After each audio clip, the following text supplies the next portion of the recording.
Sim! Eu sou o professor Bairros e no tutorial de hoje nós vamos ver JFET, construção e funcionamento. Todo mundo conhece o transistor de junção, tipo BC547. Quem já não ouviu falar nele? Mas do JFET quase não se fala. Por que isso, professor Bairros? Pois eu não sei. Inclusive ele foi inventado antes do transistor de junção. E não fica devendo nada para o transistor de junção. Inclusive, o seu funcionamento e polarização são bem mais simples. Então, por que essa implicância com o JFET? Isso é o que veremos nesse tutorial. Você vai saber a verdade sobre o JFET, como ele é construído e o seu funcionamento. Vamos lá? Veja como ele é construído. E já começa por aí. Veja como a construção é bem mais simples. É só pegar um cristal tipo N, colocar de um lado, depois um tipo P no meio e outro tipo N do outro lado. Viram que simples? Mas isso é um transistor de junção. Calma, não terminei de montar o JFET ainda. Esse conjunto está montado sobre uma barra de cristal tipo N no meio e uma barra na base construída com o cristal tipo P embaixo de tudo. Essa barra do tipo P na base está internamente ligada ao cristal tipo P de cima. Não vou fazer essa ligação no desenho para não complicar, mas agora você já sabe. A barra intermediária do tipo N forma uma ligação, um canal, entre os dois cristais das extremidades. Eu vou usar muita comparação com o transistor. Por isso, sugiro que você veja o tutorial sobre o transistor por dentro. O link está na descrição desse vídeo. O JFET é um transistor com 3 terminais, tipo BC547. O nome dos terminais são source. E aqui eu vou usar o nome em inglês mesmo, porque a tradução para o português fica muito esquisita. E depois fica difícil relacionar com os manuais todos escritos em inglês. Por exemplo, se traduzir source para o português, fica fonte. E aí? Você pode pensar que o circuito tem duas fontes, o drain, e aqui a gente pode traduzir para dreno. Fica mais amigável e você não precisa ficar torcendo a língua para falar. A corrente maior vai circular entre o dreno e o source, como seria entre o coletor e o emissor do transistor de junção. Essa corrente vou chamar de corrente de dreno, ID. O pino central é o gate. Aqui também não vale a pena traduzir. Esse é o pino que irá controlar a corrente de dreno. Vai ter uma função similar à base do transistor. O símbolo é mostrado na figura. Esse é o símbolo mais usado. Notar que tem dois tipos também, tudo conforme os cristais são empilhados. Os tipos de JFET dependem do tipo de cristal do canal. Você já vai observando a importância do canal. Não é tão importante quanto o canal de Suez, mas tem a sua importância sim. Nesse tutorial vou usar como modelo o JFET de canal N, 2N5458. Que é uma espécie de BC547 dos JFETs. A pinagem é mostrada na figura.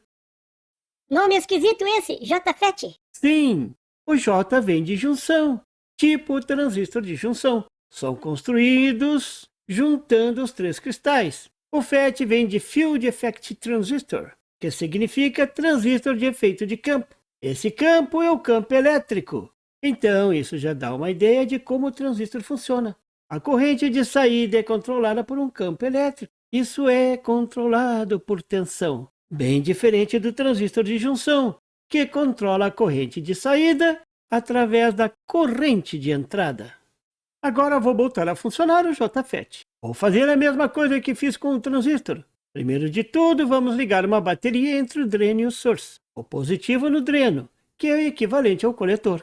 Vou usar o JFET de canal N, é o equivalente ao transistor NPN. Vou ligar um curto-circuito entre o gate e o source. No transistor eu deixei aberto. Eu queria corrente zero na base. Aqui eu vou ligar o gate e source em curto. Eu quero garantir tensão zero na entrada. Você já sabe, o JFET é controlado por tensão. Por simplicidade, vou juntar a região N do canal. Ficou mais simples, não é mesmo? E agora, o que você acha? Tem corrente circulando no dreno? Sim, existe um caminho livre. O canal está cheio de elétrons livres. É um canal tipo N. Nessa análise, vou pensar na corrente real do circuito, aquela causada pelo deslocamento dos elétrons livres. Por isso, vou desenhar a corrente indo do negativo para o positivo. Então, com a tensão entre o gate e o source igual a zero, teremos a máxima corrente circulando no dreno. Agora note um detalhe. A junção PN do gate source está inversamente polarizada. Então, existe uma região de depressão que adentra um pouco no canal. O canal está um pouco entupido. Isso mesmo. E note que na junção com o dreno, o entupimento é maior. Claro, na parte de baixo da junção está polarizada com 0 volt. A maior diferença de tensão está na outra junção, pois esse entupimento do canal será a chave para o funcionamento do JFET. Agora vou fazer uma experiência muito interessante. Vou colocar uma fonte de tensão variável no lugar da fonte fixa VDD. E vou variar a tensão de 0 volt até um valor ao redor de 20 volts. Note que eu estou chamando a fonte de VDD e não VCC, porque aqui o positivo está ligado ao dreno que começa com D.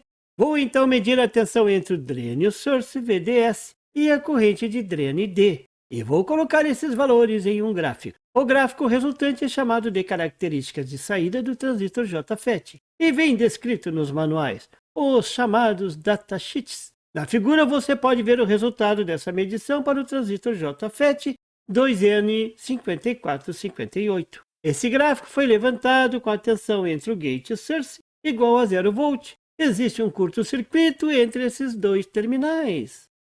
Existem duas grandes regiões nesse gráfico. A região inicial, que fica entre 0 volts e aproximadamente 5 volts. Note que a corrente vai aumentando na mesma proporção da tensão. É linear. Existe um componente cuja tensão nos terminais é proporcional à corrente. Quem sabe? A resistência. Isso mesmo. Nessa região, o JFET se comporta como uma resistência comum. Essa é a resistência do canal aberto. Por isso, essa região é chamada de região ômica, já que a lei de Ohm relaciona a tensão e a corrente em uma resistência. A partir desse ponto, o canal começa a fechar e a corrente começa a ser controlada. A curva começa a ser dobrada. Você sabe por que isso acontece? O povo está jogando muito lixo no canal. Mais ou menos isso. O canal está sendo entupido, está fechando. A diferença de potencial inversa na ponta do canal é alta e a zona de depressão começa a aumentar. A corrente não consegue aumentar como antes. Aí acontece uma mágica incrível. Como o canal se comporta como uma resistência, existe uma queda de tensão sobre essa resistência.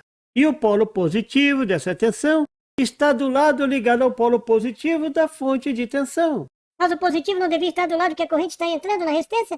Sim, para a corrente convencional, de cargas positivas, que é uma corrente puramente teórica. Aqui eu estou vendo a corrente real, a dos elétrons livres de cargas negativas.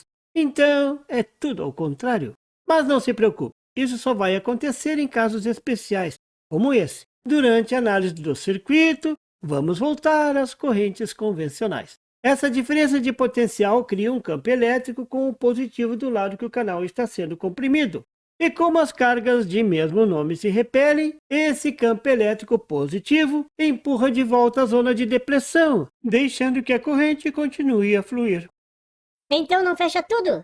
Não, e mais ainda, o canal começa a se manter constante. Quanto maior a tensão VDE, maior a tendência de fechar o canal. Mas a queda de tensão na resistência do canal também aumenta, aumentando o campo elétrico que repele a zona de depressão. Fica um verdadeiro cabo de guerra. A zona de depressão puxando para o lado de fechar o canal e o campo elétrico abrindo o canal. E quem vence? Ninguém. É um puxa para lá, outro puxa para cá, que o canal nem abre nem fecha. E a corrente se mantém constante. Essa será a máxima corrente no canal. No caso do 2N5458, essa corrente é igual a 9 mA. Esse é um valor tão importante que recebe o nome de corrente de saturação do JFET e é marcado pela sigla IDSS, e é uma importante característica do JFET. Essa região em que a corrente é constante recebe o nome de região de saturação. A tensão VDS, em que o canal começa a ficar constante, a corrente de dreno começa a ficar estável, é chamada de tensão de pinch-off, VP. Essa é uma característica importante do JFET. No caso do 2N5458, é igual a 5,8 volts. Note que tem uma região entre 5 volts e 5,8 volts, que a curva fica meio exponencial. Nessa região pequena, não dá para dizer que a resistência é constante e nem que a corrente de saída é constante. Acima da tensão de pinch-off, o JFET se comporta como uma fonte de corrente olhando pelo dreno. Abaixo da tensão de pinch-off, o JFET se comporta como uma resistência.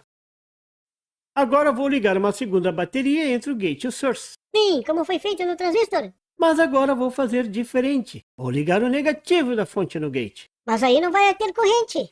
Isso mesmo. A junção gate-source estará polarizada inversamente. Não vai circular corrente alguma. Mas o que vai acontecer então? A região de depleção vai aumentar. Lembram?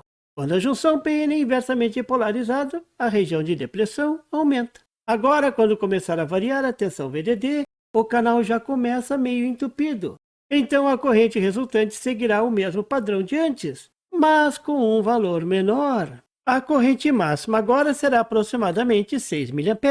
Notar que na região ômica a inclinação é menor, logo a resistência do canal é maior. Claro, se o canal já sai entupido, então a resistência já sai maior. Se continuar variando a tensão VGS e variando o VDD, vamos ter uma família de curvas. Esse gráfico é chamado de característica de saída ou característica de dreno. Todo o manual do JFET possui um gráfico desses e será importante para projetar circuitos com JFET. Note que existe um valor máximo de VGS acima do qual a corrente de dreno cai a zero. O canal é completamente fechado. Entope tudo. Sim, essa tensão que entope todo o canal é chamada de tensão de VGS off. Vou manter o nome em inglês porque é assim que aparece em todos os manuais. Tensão VGS que desliga a corrente de dreno. No 2N5458, essa tensão VGS off é igual a menos 5,8 volts. Aqui tem um detalhe interessante. A tensão de pinch off é igual à tensão VGS off, sem levar em conta o sinal. Essa é uma característica importante do JFET. Então, no manual, basta citar uma. Normalmente aparece a tensão VGS off. No 2N5458 é menos 5,8 volts. Para o 2N5457 é menos 3,5 volts. A partir do que foi visto, você consegue dizer como o JFET controla a corrente de saída ID? Entupindo o canal. Isso mesmo. E para entupir o canal é só alterar a tensão entre o gate e o source, VGS. Essa tensão deve variar entre 0 volt e a tensão de VGS off, que é menos 5,8 volts no 2N5458. Essa é uma grande diferença entre o JFET e o transistor. No transistor, a corrente de saída de coletor é controlada pela corrente de entrada. Aqui no JFET, a corrente de saída, a corrente do dreno, é controlada pela tensão de entrada. Outro detalhe importante é que a junção gate-source da entrada deve ser polarizada inversamente. Então, esse componente não drena corrente alguma da entrada. Na verdade, drena uma corrente tão baixa que pode ser desprezada. Estas são as características que você deve conhecer quando pensar no JFET. Você foi apresentado ao JFET. Uma opção interessante é o transistor de junção. Você viu o comportamento do canal criando duas regiões de funcionamento, região ômica e região de saturação. Na região ômica, o JFET se comporta como uma resistência. Na região de saturação, a corrente no dreno é constante. Você viu dois parâmetros importantes do JFET, a tensão VGS off e a corrente de saturação IDSS. Mas como ligar o JFET num circuito como amplificador? Como gerar essa tensão negativa no gate? Qual a equação que relaciona o VGS com a corrente de dreno? Isso veremos nos próximos tutoriais. E por favor, se você não é inscrito, se inscreva e marque o sininho para receber as notificações do canal. E não esqueça de deixar aquele like e compartilhar para dar uma força ao canal do Professor Bairros. E não tem site? Tem sim, é www.bairrospd.com. Lá você encontra o PDF e tutoriais sobre esse e outros assuntos da eletrônica. E fique atento ao canal do Professor Bairros para mais tutoriais sobre eletrônica. Até lá!